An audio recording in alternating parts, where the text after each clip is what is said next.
kelompok 3. Kali ini kita mau bahas salah satu patung fenomenal yang ada di Indonesia. Nah, sebelumnya perkenalkan, nama aku Teti Aisyah Muftoljana dari 12I, nomor presensi 31. Dan aku Syahla Delia dari kelas 12I, nomor absen 29. Dan aku Ilmi, nomor presensi 9.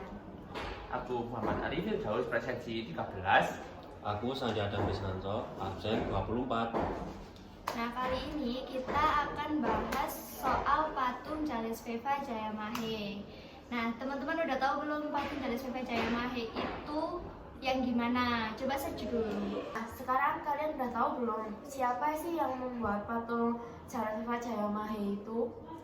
Pembuat patung Charles Veva Jayamahe merupakan hasil karya pematung terkenal yang dia berasal dari Bali. Monumen ini dibuat oleh Inyoman Nuarta dan ia juga pernah membuat patung GWK, terus juga pernah membuat monumen proklamasi Indonesia di Jakarta. Dia dipercayakan sebagai arsitek untuk pembangunan beberapa proyek juga di IKN. Salah satunya adalah pembangunan Istana Presiden. Nah, sekarang teman-teman udah tahu kan siapa yang buat patung Charles Veva Jayamahe. Nah, sekarang tuh kalau ada patung pasti kan ada sejarahnya gitu kan ya. Teman-teman ada yang tahu nggak sejarah dari patung Charles Veva Jayamahe itu gimana sih ceritanya? Nah, untuk sejarahnya sendiri teman-teman, monumen Charles Veva Jayamahe atau yang kita kenal sebagai Mon Jaya merupakan salah satu bangunan ikonik di kota Surabaya. Nah, monumen ini sendiri itu sebagai simbol dari TNI Angkatan Laut.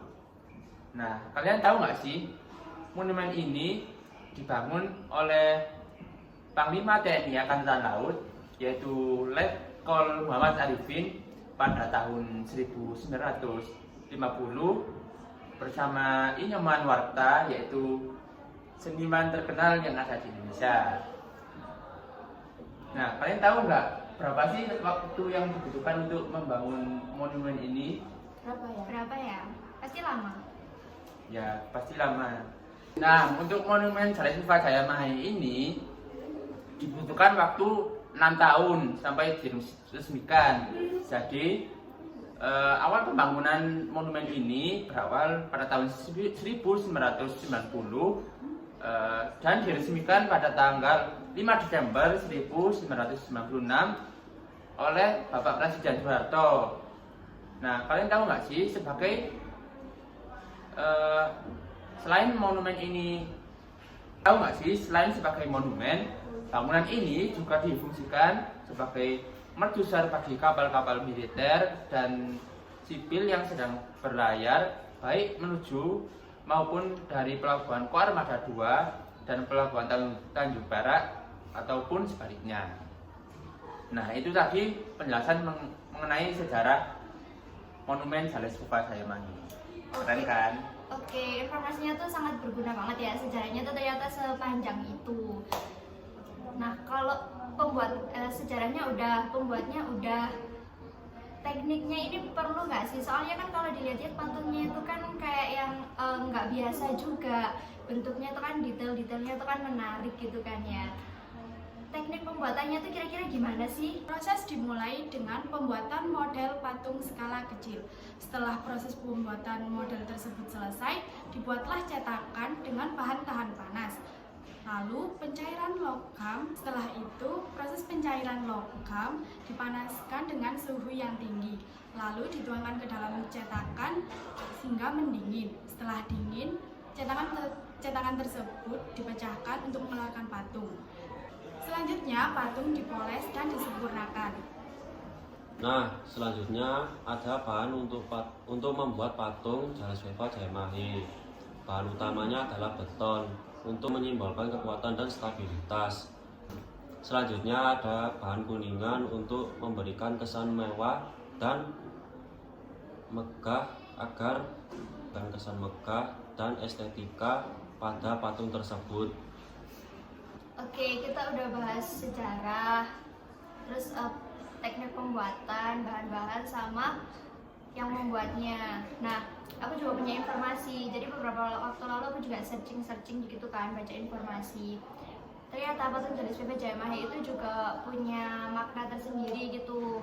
Maknanya itu, jadi kan patung Jalis PP Jaya Mahe itu di penggambarannya itu adalah perwira angkatan laut yang memakai PDU lengkap dengan pedang kehormatannya juga.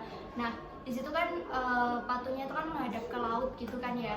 Itu menggambarkan kalau seolah angkatan laut Indonesia itu siap menantang arus gelombang air laut gitu untuk menjaga kedaulatan NKRI di wilayah lautan. Selain itu juga adanya patung Jalis PP Jaya Mahe ini itu untuk mengingatkan kita gitu kalau dulu nenek moyang Indonesia itu juga seorang pelaut.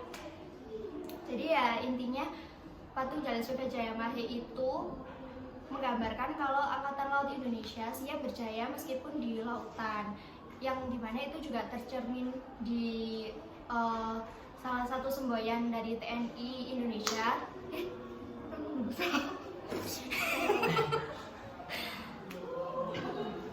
Hal itu juga sesuai sama semboyan salah satu matra TNI, yaitu TNI Angkatan Laut Jalis PP Jaya Mahe, yang artinya justru di lautan kita jaya, seperti itu. Oke teman-teman, kita udah bahas semuanya ini ya. Udah ada bel, jadi kita mau lanjut kelas lagi ya. Oh enggak, kita mau Jumatan sama keputrian. Dadah. Dadah, terima kasih. Terima kasih.